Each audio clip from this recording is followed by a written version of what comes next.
welcome or welcome back to my YouTube channel. My name's Tina and I'm here with another Cricut short. These are just short videos that are put together to help you learn and grow in your Cricut and design space crafting.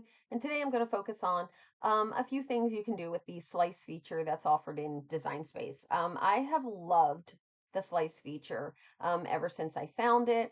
The slice feature can be located right down here in the bottom right. So if I click on this, it's right down here. Oh, I need to add something. Sorry. It's right down here in the bottom right. But what I really love about that is ever since I found the slice feature, it is a huge paper saver, number one. But two, like, if you only want half of this tree, which I'm going to show, it's going to save that, as well as though it gives you the ability to customize images so nicely. So let's go ahead and dive into some basics on the slice feature. I'm going to go over here to shapes on the left toolbar and I'm going to grab a circle and a square. Okay, I am doing this on the fly, so we're just going to grab a circle and square. These are some of my favorite things to slice, but today we're going to focus on just the basics. Okay, I've chosen this tree because this was a real easy one for me, and as I love designing all things Christmas, this kind of fits into some things that I'm working on for the future. Okay, basic images. All right, so this is a one layer basic image. If this had multiple layers, the slice feature may not become available to you, and I want to explain what it means when Design Space offers an image that's available to you. I am not going to center this and space this out and all. You can check for future videos on how to do that. I want to just kind of stick with the basics.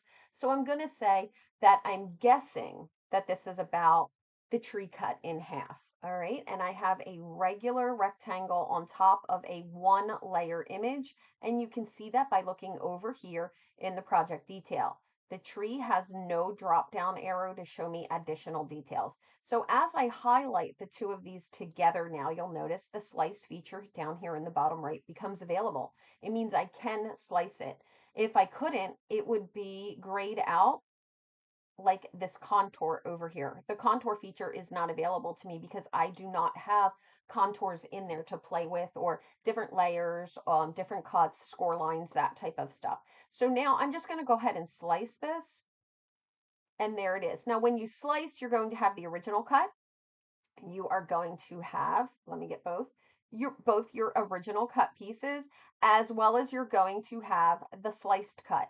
One of the things that I like about this is it took me forever to use this piece, which I love the negative pieces now. This is how I create my stencils. This is how I create lots of things. But originally when I used the slice feature, I only focused on this. Why you might want to slice, there's so many reasons. We won't go into them because this is a Cricut short and I can get long-winded. It's the truth. But for this one, I just want to show you a fun thing that you could do. You slice this tree in half, and as a gate card, let me show that first for the card makers, you could have this on one side of your gatefold and this on the other side of your gatefold. How beautiful would that be for a card? And for a scrapbooker, you could flip them and make this your left and this your right page on the outer portions, or you could even put them down the center and put them back together. Okay, so that's slice feature one. All right, I'm going to go ahead and get rid of this. And I want to also show you today how to do a slice feature where you can create elements to do your own shaker cards, or like I said, I do stencils. And so I've just brought in another square, and I'm just going to duplicate these because if time allows, I might show one more thing, or I don't want to worry about ruining it. I'm going to change my background piece that I'm using, or my circle, to just a different color so we can see it. Either one is fine.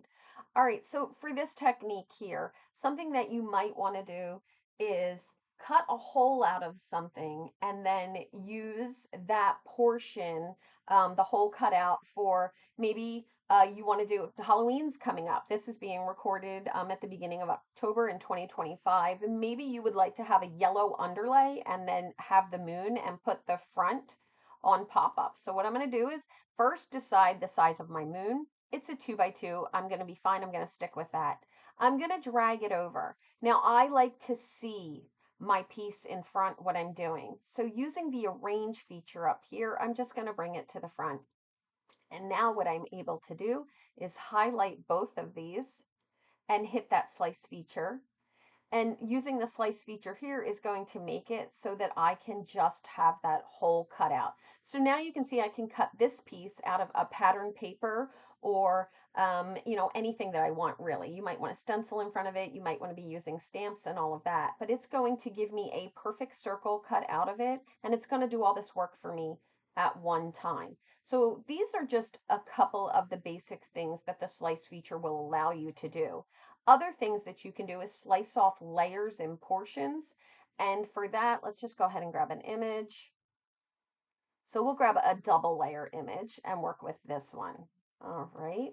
I do like try to, there we go. All right, I'm going to just clean my canvas. So highlight the whole thing, trash it. That's my favorite. I'm a clicker.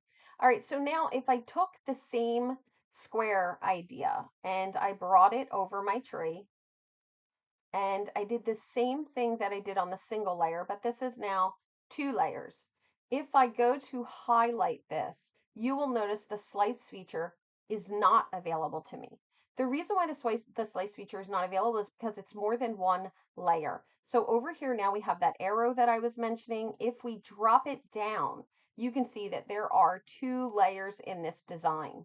And this throws people a lot because when you want to slice it, it's kind of like, how am I supposed to do that?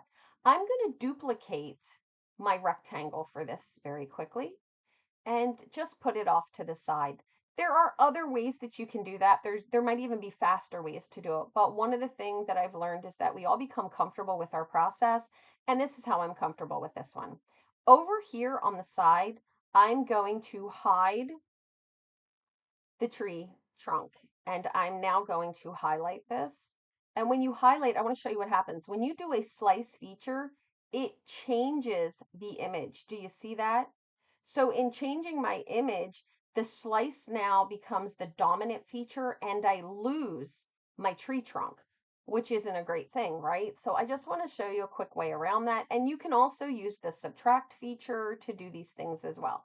Okay, so now that I have this, if you want to use the slice feature and you want to do that, you can simply duplicate your tree portion.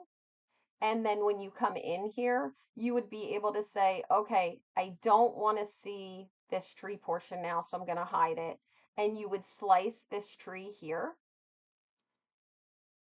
All right, and you have that. And then obviously you would want to use position to bring this in the same thing. And you can check how to line up positions in another Cricut tutorial on this, but I just wanted to kind of show you why this doesn't happen. Okay, and now that I have this tree here, for this, I would then just hide the tree portion, highlight it, and slice it. I'd want to make sure that I line them up perfectly, but now you can see I've obtained that same result using this. And so this is how you can do that. Now we have other features that I'll be touching on in the combine feature where you can do these things in different ways, but this is a little bit about the slice feature, and I hope that this will encourage you to dive in, start playing with the slice feature and seeing the different things that you can do in Design Space. I think it's a lot of fun and it gives a lot more versatility to what's available to you, but it also will help you create very detailed overlays and background cuts and all kinds of fun things in Design Space. If you found this video useful, hit that like button and don't forget to subscribe, and feel free to leave me a comment if there's a Cricut short topic that you'd like me to focus on as well. Thanks so much and have a great day.